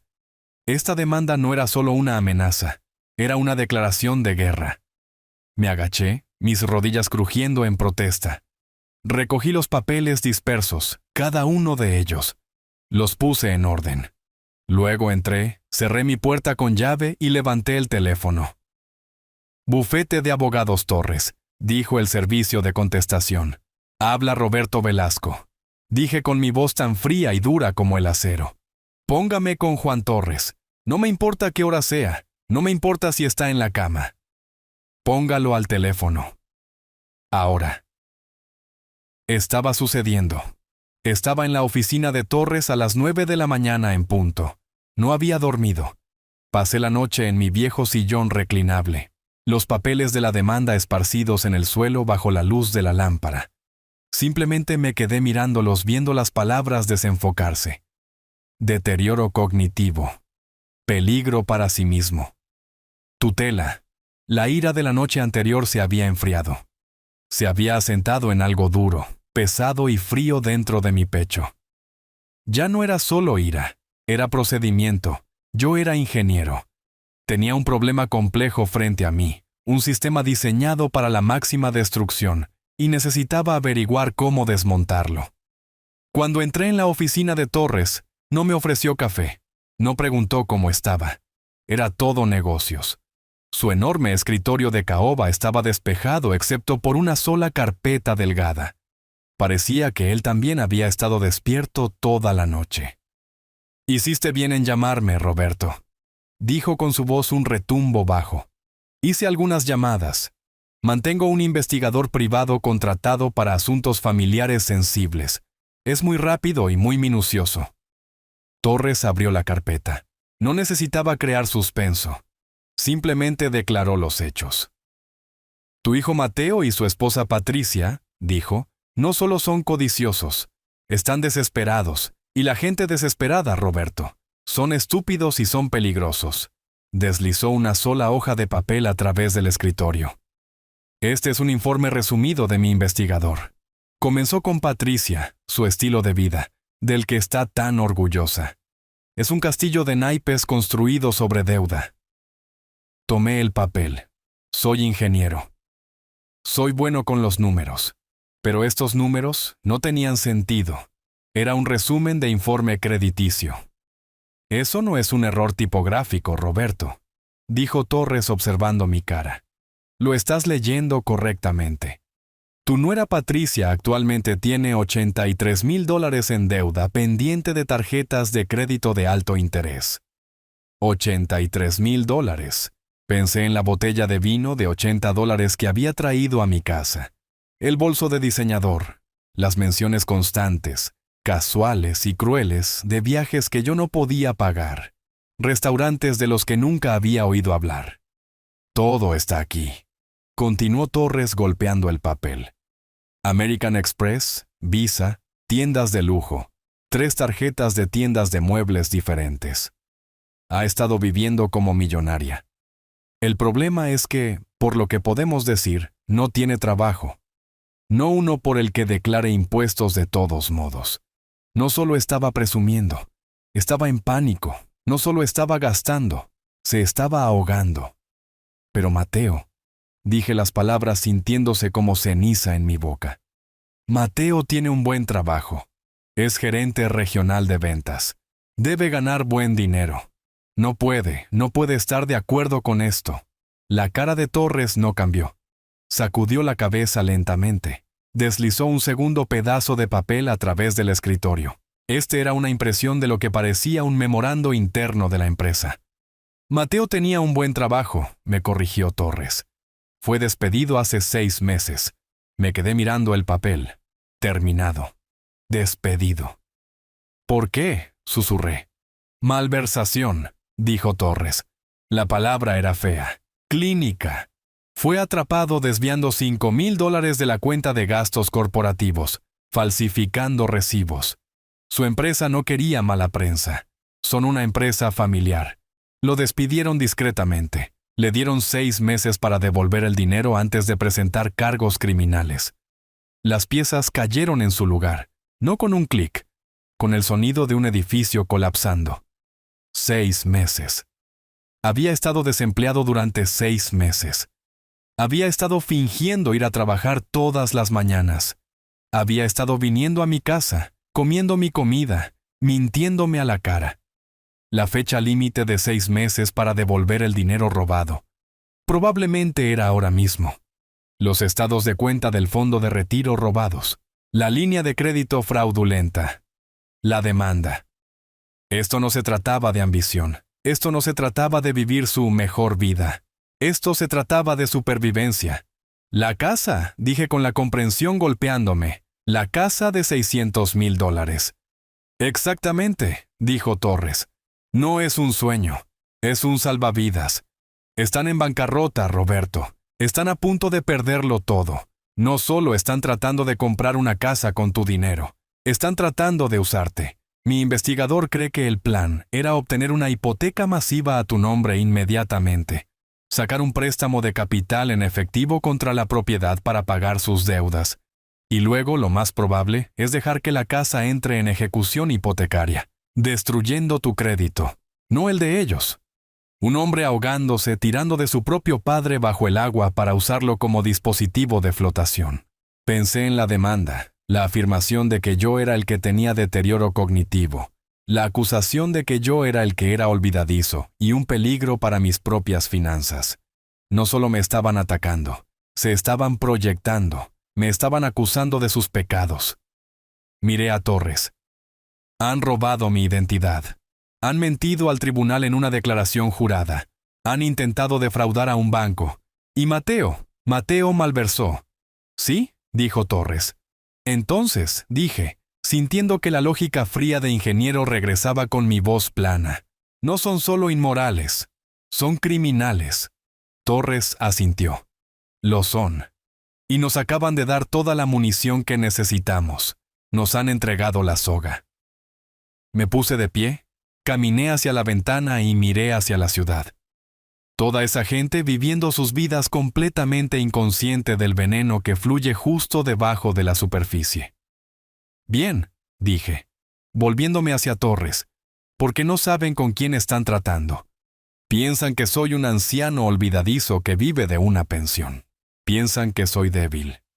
Piensan que me han atrapado. Miré la carpeta en su escritorio. El fideicomiso Velasco Elena. El secreto de $50 millones. No tienen idea de lo que viene por ellos. Torres se permitió una sonrisa delgada y fría. No, Roberto, realmente no la tienen. Llegué a casa desde la oficina de Torres con el informe del investigador en mi maletín. La casa estaba fría. La cafetera todavía estaba en pedazos en el mostrador. Me senté a la mesa de la cocina. Los papeles de la demanda estaban esparcidos sobre la formica desgastada. Deterioro cognitivo. Peligro para sí mismo. Tutela. Las palabras parecían latir en la habitación tranquila. Mi teléfono sonó. Vibró sobre la mesa con un sonido de zumbido áspero que hizo que me dolieran los dientes. Miré la pantalla. Mateo. Dejé que sonara 3 veces, cada zumbido haciendo eco en el espacio vacío donde solía estar mi confianza. Luego contesté. No dije hola. Solo esperé. Papá. Su voz era pequeña, vacilante. No la voz de un gerente de ventas seguro.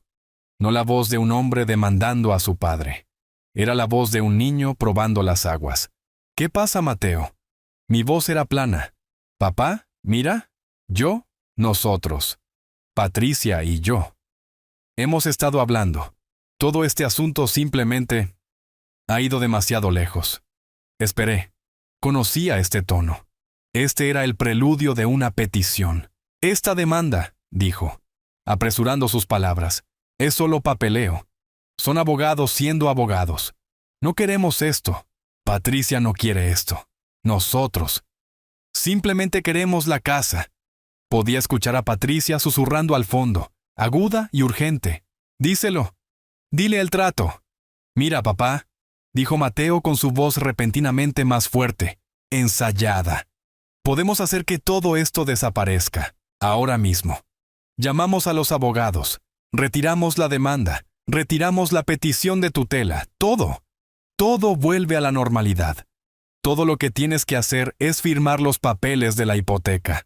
Casi me río. Un sonido seco y amargo. Era tan arrogante, tan estúpido.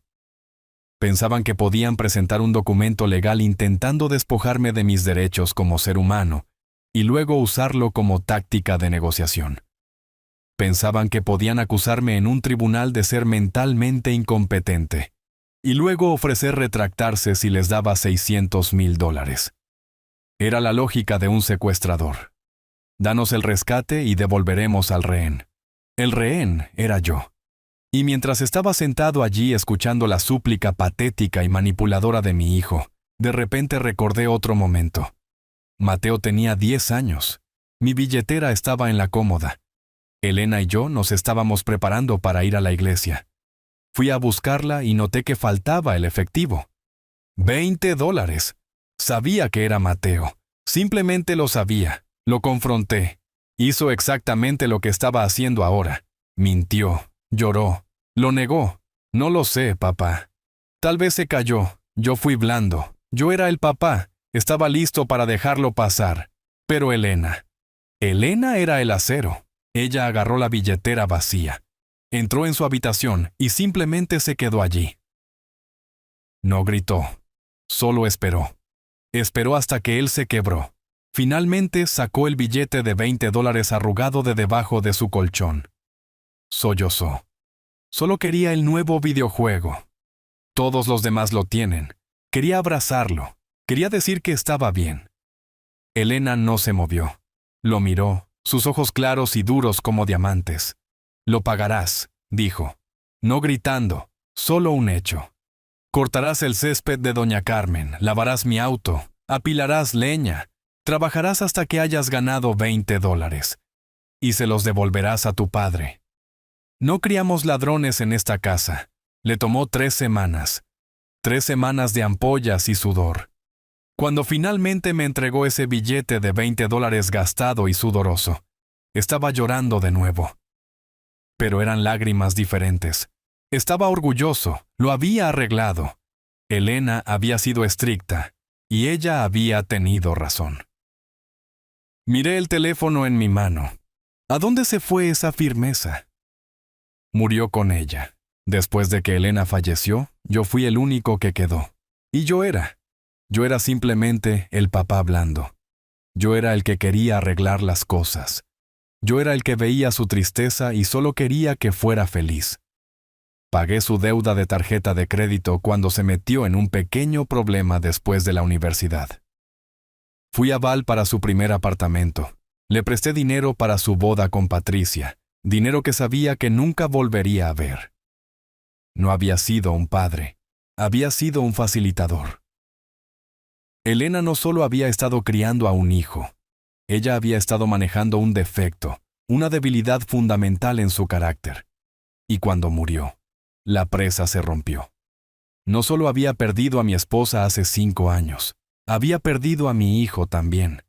Simplemente no lo sabía hasta ahora. Este monstruo en el teléfono no fue creado por Patricia, fue permitido por mí. Papá. La voz de Mateo sonaba metálica, nerviosa. ¿Papá? ¿Estás ahí? ¿Me escuchaste? Es un buen trato. Retiraremos la demanda. Solo tienes que firmar. El recuerdo de Elena, de su fuerza, su voluntad de hierro, se asentó sobre mí como una capa. Finalmente entendí lo que ella habría hecho. Ella lo habría hecho enfrentar las consecuencias. Mi blandura era la enfermedad. Era hora de la cura. ¿No? Dije. ¿Qué, papá? Es un buen trato. Todos ganan. No, dije de nuevo, y esta vez mi voz no era débil. No era la voz de un viudo blando y afligido. Era la voz de Roberto Velasco, el ingeniero, el hombre que construía cosas que duran. Presentaste una demanda, Mateo, dije, mi voz fría. Firmaste tu nombre en un documento que me llama demente. Me acusaste de ser un viejo paranoico y tonto. Papá, eso fue solo charla de abogados, dijo con su voz elevándose en pánico. No significaba nada. Significaba todo, dije. Pusiste esto frente a un juez. Querías la opinión de la corte, ahora vas a obtenerla. Papá, no. Espera, podemos arreglar esto. No hagas esto. Te veré en la corte, hijo. Colgué el teléfono. Miré los papeles de la demanda. Miré el informe de Torres. La batalla apenas comenzaba. Y finalmente estaba listo para pelear. Colgué a Mateo. Te veré en la corte. Las palabras sabían a ácido. Necesitaba aire. Necesitaba normalidad. Mi camioneta se sentía como una jaula. La oficina de Torres era una fortaleza. ¿Y mi casa? Mi casa era una escena del crimen. Necesitaba normalidad. Conduje hasta el café El Punto. Es un lugar pequeño en la calle principal. He estado desayunando allí todos los viernes durante 30 años. Elena y yo teníamos nuestra propia cabina. La cabina número 4, la que está junto a la ventana. Después de que ella falleció, seguí viniendo. Era rutina. Era consuelo. La campana sobre la puerta sonó tal como siempre lo hace. Y todo el café se quedó en silencio. No fue solo una pausa en la conversación. Fue una parada total. Los tenedores en los platos dejaron de raspar. Las conversaciones murieron a mitad de palabra. Era el tipo de silencio que obtienes cuando un policía entra en un bar rudo o cuando el paria del pueblo entra en la iglesia. Rosa, la dueña, estaba detrás del mostrador. Es una mujer dura de mi edad que probablemente me ha servido 1000 tazas de café. Generalmente grita, «¡Hola, Roberto! ¡Lo de siempre!». Ella no gritó. Ella me vio. Su rostro se tensó e inmediatamente miró hacia abajo, ocupándose limpiando un mostrador que ya estaba limpio. Sentí frío, un escalofrío que no tenía nada que ver con el clima. Caminé hacia mi cabina. Podía sentir los ojos sobre mí. Cada persona en ese restaurante, los rancheros con sus abrigos de trabajo, los viejos en el mostrador, estaban mirando. Me deslicé en la cabina número 4. El vinilo estaba agrietado en los mismos lugares. Todavía olía a jarabe de arce y café viejo, pero se sentía mal, se sentía hostil. Rosa finalmente se acercó. No llevaba una cafetera, sostenía un menú que no había mirado desde 1995. ¿Puedo ayudarle, señor Velasco?, preguntó. Señor Velasco, no Roberto, no lo de siempre. Señor Velasco. La miré. Su rostro era una máscara educada y profesional. La calidez que había conocido durante 30 años había desaparecido. Rosa, dije, mi voz confundida. Soy yo, Roberto. Sé quién es usted, señor, dijo ella con su voz plana. ¿Qué puedo traerle? Solo lo de siempre, Rosa. Café negro. Enseguida. Se dio la vuelta y se fue. No se detuvo a charlar. No preguntó por la camioneta. No mencionó la lluvia. Regresó. Golpeó la taza tan fuerte que el café se derramó en el platillo y se fue. El silencio en el café se rompió, pero no volvió a la normalidad. Fue reemplazado por un murmullo bajo y zumbante. Susurros. Traté de ignorarlo. Traté de beber mi café, sabía a quemado. Tomé el periódico local, pero no podía leer las palabras. Estaba escuchando, no podía evitarlo. Demandando a su propio hijo, escuché desde la cabina detrás de mí. No, eso estaba mal. Ellos me estaban demandando a mí. Pobre Patricia, dijo una voz de mujer desde el mostrador. Simplemente se veía devastada. Dijo que solo están tratando de ayudarlo. Rosa dijo que les prometió una casa. $600,000. Y ahora afirma que no recuerda. Simplemente. Olvidó. Como si no fuera nada. Es la confusión, eso es lo que escuché. Triste, realmente. Siempre fue un hombre tan agradable. Confusión. Olvidó. Triste. Las palabras de la demanda.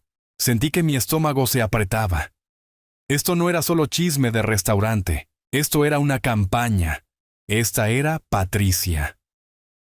Ella no solo había presentado una demanda, había ido a trabajar, había venido aquí, se había sentado en este mostrador y había llorado. Había llorado sus lágrimas de cocodrilo y les había contado a todos su historia. La historia del suegro anciano, olvidadizo y cruel, y los hijos amorosos y preocupados que solo querían ayudar. Estaba envenenando el pozo. Estaba poniendo a mi pueblo, mi hogar, en mi contra. Esto no se trataba solo de ganar en la corte. Se trataba de destruir mi reputación. Se trataba de aislarme. Se trataba de asegurarse de que cuando yo me defendiera, todos en el pueblo simplemente asintieran con tristeza y dijeran: ¿ves? Está paranoico. Está confundido. Pobre hombre. Estaba construyendo su caso en la corte de la opinión pública. Levanté la vista de mi café. En el mostrador, Guillermo y Gerardo, mis compañeros de pesca, estaban terminando sus huevos. Me vieron mirando. Guillermo bajó la mirada. ¿Gerardo? Él me dio la espalda, deliberadamente. Eso fue todo. Ese fue el clavo final. Me conocían desde hacía 40 años. Habíamos enterrado amigos juntos. Habíamos visto crecer a nuestros hijos. Y una historia llorosa y calumniosa de una mujer de 40 años que apenas conocían. Y yo estaba fuera. Yo era el viejo loco. Saqué un billete de $5 de mi billetera y lo dejé caer sobre la mesa. El café estaba intacto. Me puse de pie. Los susurros se detuvieron de nuevo. Ese pesado silencio crítico cayó sobre la habitación. Caminé hacia la puerta. No corrí. Soy Roberto Velasco. No soy un cobarde. Caminé lentamente, con la cabeza en alto, sintiendo cada par de ojos en mi espalda. Empujé la puerta para abrirla. La campana sonó anunciando mi salida. Salí al aire frío y limpio. Se sentía bien respirar de nuevo. Acababa de perder a mi hijo. Acababa de perder mi pueblo. Esto ya no se trataba de una casa. Esto ni siquiera se trataba de los $50 millones que Torres estaba guardando. Esto se trataba de mi nombre. Esto se trataba de mi mente. Y preferiría quemar toda mi fortuna hasta los cimientos que dejar que me quiten eso. Conduje a casa desde el café El Punto. El viaje de 10 minutos se sintió como una hora. Mi pueblo. mis amigos, mi hogar. Patricia lo había hecho. En una mañana, con unas pocas lágrimas bien colocadas y una historia sobre un anciano confundido y olvidadizo. Había envenenado 30 años de relaciones. Me había convertido en un paria. Me senté en mi camioneta en mi propia entrada durante mucho tiempo. Miré mi casa. Ya no se sentía mía, se sentía como una pecera. Sentí los ojos de mis vecinos. Las cortinas de doña Carmen se movieron. Me pregunté si Patricia también la había convencido. Me sentí atrapado. Finalmente entré y cerré el cerrojo. Un gesto inútil. La invasión ya había sucedido. Estaba sentado en mi viejo sillón reclinable, la casa silenciosa presionándome, cuando llegó el golpe. No fue un golpe amistoso. No fue Mateo olvidando su llave.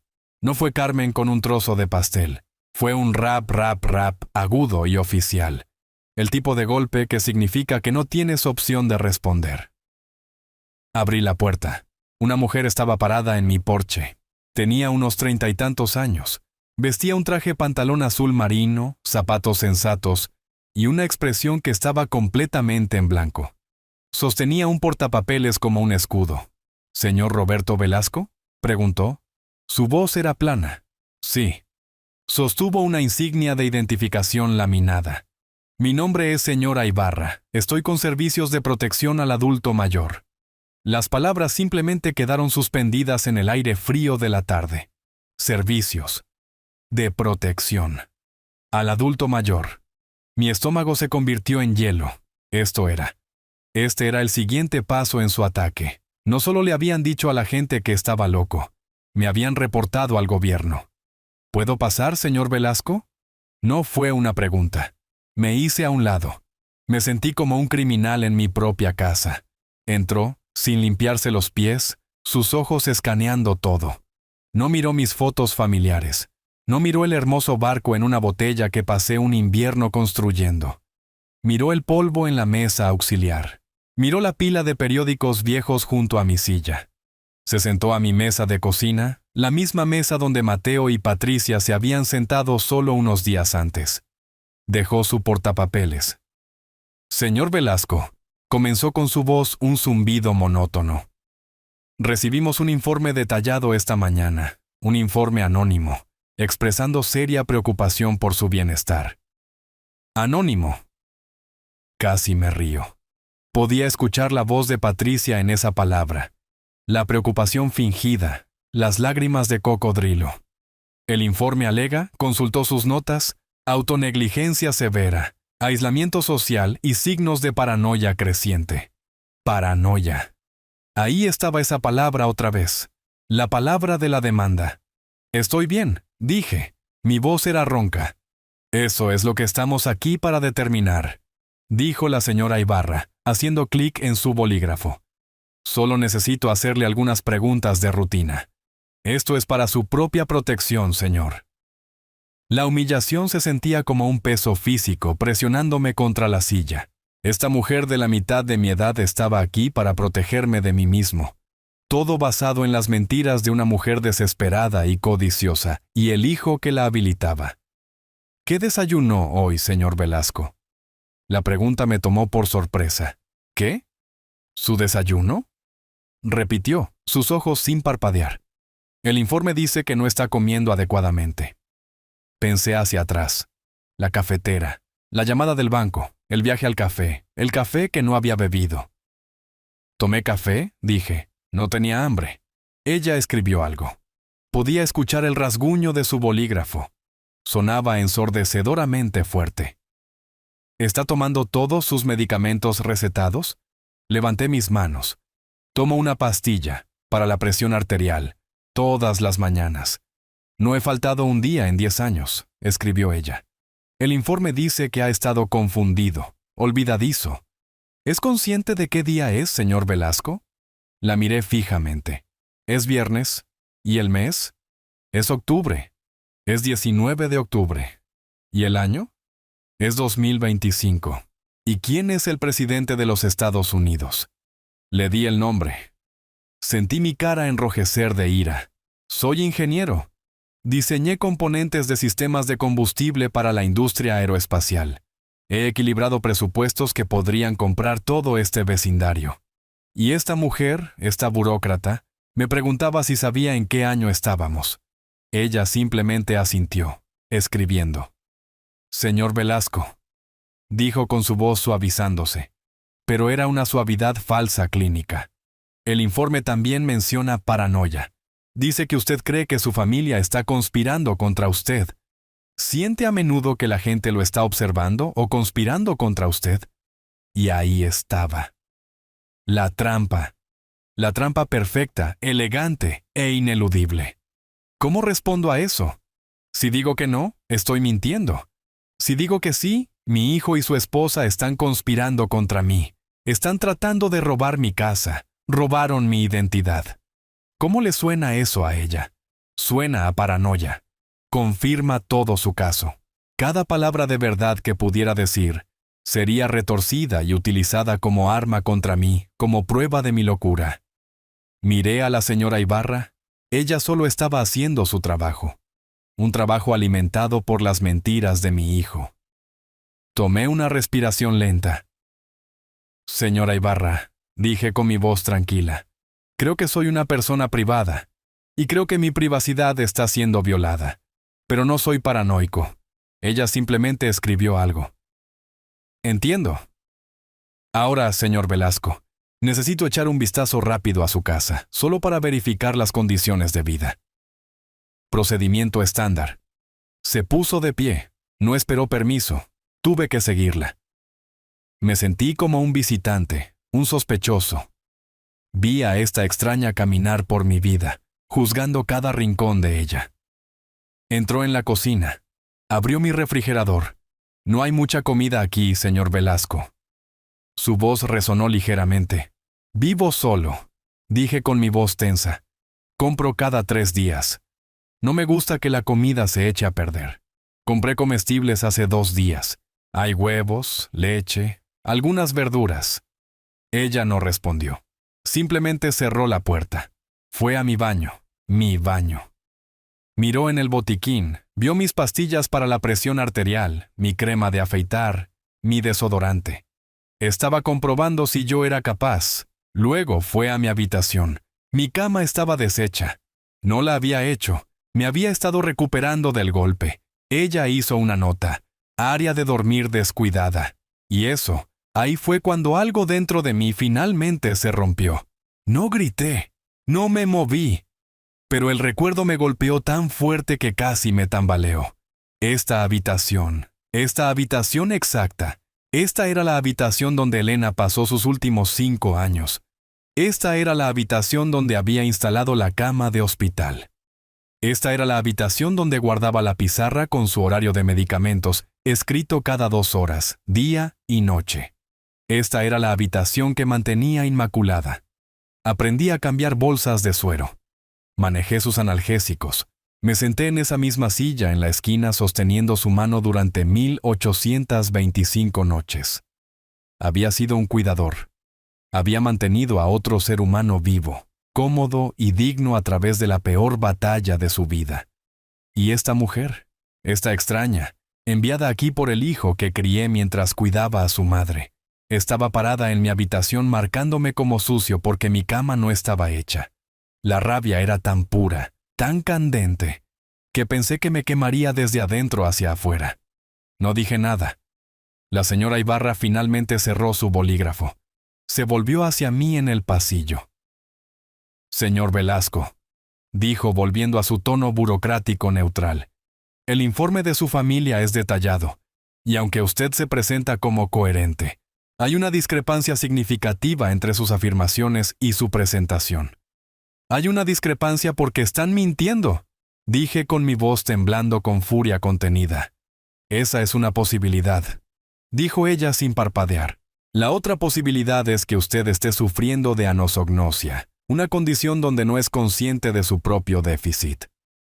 Anosognosia, una palabra clínica para loco. Su familia ha presentado una petición formal ante el Tribunal para la Tutela, dijo. El informe que presento hoy se agregará a ese caso. Dada la información contradictoria, estoy legalmente obligada a recomendar una evaluación cognitiva y psiquiátrica completa e independiente. Esperaba que yo luchara contra ella. Esperaba que gritara, que me negara, que demostrara que era el anciano paranoico y agitado que decían que era. Hice lo contrario. Respiré hondo. Alicé el frente de mi camisa de franela. «Bien», dije. La señora Ibarra parpadeó. «¿Bien?» «Sí». «Bien». La miré directamente a los ojos. «Prográmela. Quiero la evaluación completa. Quiero al mejor psiquiatra que tenga. Quiero la prueba más exhaustiva, invasiva y difícil de su arsenal». Su máscara profesional resbaló. Parecía confundida. «No tengo nada que ocultar, señora Ibarra», dije, abriendo la puerta principal para ella. Mi familia quería una pelea. Me han estado atacando desde las sombras. Sonreí. No fue una sonrisa agradable. No puedo esperar para pelear contra ellos en la luz. La señora Ibarra se fue. Me quedé en mi pasillo, el silencio de la casa regresando. Pero ahora era diferente. Era el silencio de un hogar que había sido violado, inspeccionado y juzgado. Entré en mi habitación y miré la cama deshecha, la hendidura en la almohada donde había estado mi cabeza. Área de dormir descuidada. Sentí una rabia fría y limpia, una rabia de ingeniero. No era caliente, era precisa. La evaluación se programó para el lunes siguiente. Fueron 3 horas de insultos metódicos. Un psicólogo, un hombre más joven que mi hijo, me hizo preguntas con una voz suave y condescendiente. ¿Puede dibujarme un reloj, señor Velasco? Ponga las manecillas a las 11:10. Dibujé el reloj. Voy a darle 5 palabras. Quiero que las recuerde. Persona, mujer, hombre, cámara, televisión. Se las pediré de nuevo en 15 minutos. Asentí. Escuché sus preguntas. Respondí. Repetí sus cinco palabras estúpidas. Resté 7 de 100 una y otra vez hasta el final. Al final, suspiró, dejando su propio portapapeles. «Bueno, señor Velasco», dijo, sonando casi decepcionado. «Su función cognitiva es perfectamente normal. De hecho, sus puntajes de memoria y lógica están en el percentil 99 para su grupo de edad. Es más agudo que la mayoría de los de 50 años que veo». El caso de servicios de protección al adulto mayor se cerró oficialmente 2 días después. Sin hallazgos de deterioro. Caso cerrado. Pensé por un segundo tonto e ingenuo que este sería el final. Pensé que Mateo y Patricia, enfrentados con un informe oficial que indicaba que yo estaba perfectamente cuerdo, se avergonzarían. Pensé que se retirarían. Estaba equivocado. No estaban avergonzados, estaban envalentonados. La llamada de Torres llegó una semana después. «Roberto», dijo, y su voz era diferente. No era triste, era dura. «No están retrocediendo». «¿De qué estás hablando, Juan?», dije. «El caso de servicios sociales está cerrado. Pasé sus pruebas. Se acabó». «No, no lo es», dijo Torres. «Esa es la parte verdaderamente malvada. Presentaron una nueva moción ante el tribunal esta mañana y adjuntaron el informe de servicios sociales como evidencia. Pero el informe me absolvió». «Roberto», dijo Torres, y pude escucharlo pasar una página. No adjuntaron el informe final. No adjuntaron la evaluación del psicólogo. Adjuntaron la queja inicial, la que presentó la señora Ibarra, la que alega que eres paranoico, la que recomienda una evaluación. Están presentando la acusación como si fuera el hallazgo. Me senté. Mis piernas se debilitaron. Están usando su propia calumnia, susurré, como evidencia corroborante para su demanda. «Es un movimiento sucio clásico», dijo Torres.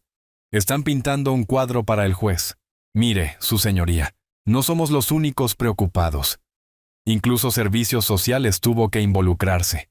Es una bomba de tiempo. Es paranoico. Es un peligro para sí mismo.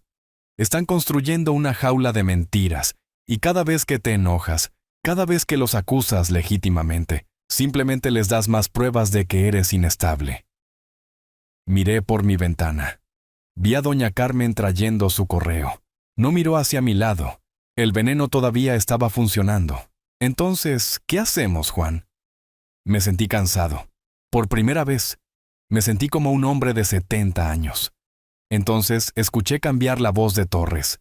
Ese borde frío y duro había vuelto.